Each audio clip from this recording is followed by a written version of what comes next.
Well, the storm caused major damage across about a 10-mile wide path through Bemidji. But then it continued to cause more damage as it moved farther to the east towards Cass Lake and the Leech Lake Indian Reservation. Our reporter Matthew Freeman has a closer look. Tornado sirens sounded around 1 a.m. early Saturday morning when the Leech Lake Reservation was struck by a severe storm that caused widespread damage across multiple communities. The noise, the wind noise was something else. And I'm like, shut the windows, shut everything. I said, there's a tornado or something going on. When residents went to check on the damages to the area the following morning, it was difficult to process what they were seeing and feeling. I cried. I'm not gonna lie, I cried. I cried a lot. I felt for them. Felt for all of them. Every single one of these people that got affected by this storm, I felt for them. I haven't never seen this much damage. Last time I seen this was out in Iowa. High winds knocked down thousands of trees, damaged infrastructure, disrupted communications, and left many without power or safe shelter. It was overwhelming. I saw a lot of the trees down, and then as soon as I got into the area, I didn't have cell phone coverage. I was trying to reach resources, and that resource wasn't there. I felt helpless. And out of touch, and I saw that there was a lot of work that needed to be done.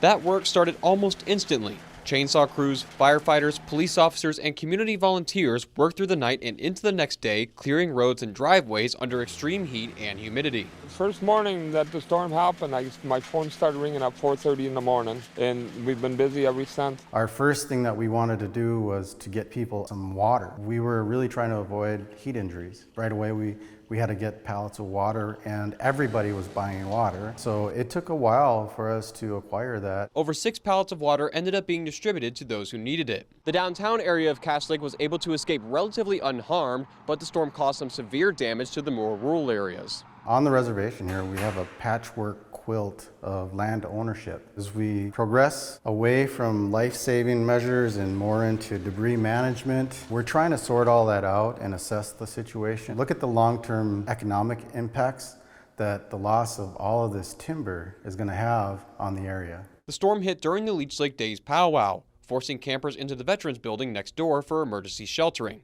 Officers and volunteers searched the fairgrounds to ensure all attendees were safe, including locating children whose tent had been destroyed by a fallen tree. I was just in disbelief that nobody got hurt, for one thing, but I did see some stands that were destroyed, some tents that were, destroyed. A camper tree landed right in the middle of the camper, so luckily nobody was hurt. It seemed as though everybody was contributing to recovery efforts as soon as the storm passed. Residents say those who decided to help, even without asking, are the real heroes of this traumatic event. Everybody that answered the call to come and help, those are the true heroes. I'm glad, the resiliency of the people of Minnesota to come together like this and just help each other no matter what. Reporting in Cass Lake, I'm Matthew Freeman, Lakeland News. The Leech Lake RBC has authorized $200 emergency food cards for those impacted by the storm.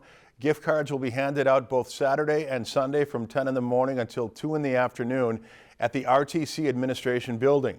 Only one card will be given per household, and you must present a Leech Lake Band tribal ID. Lakeland News is a nonprofit news organization. Donate to Lakeland PBS today to support your local news team.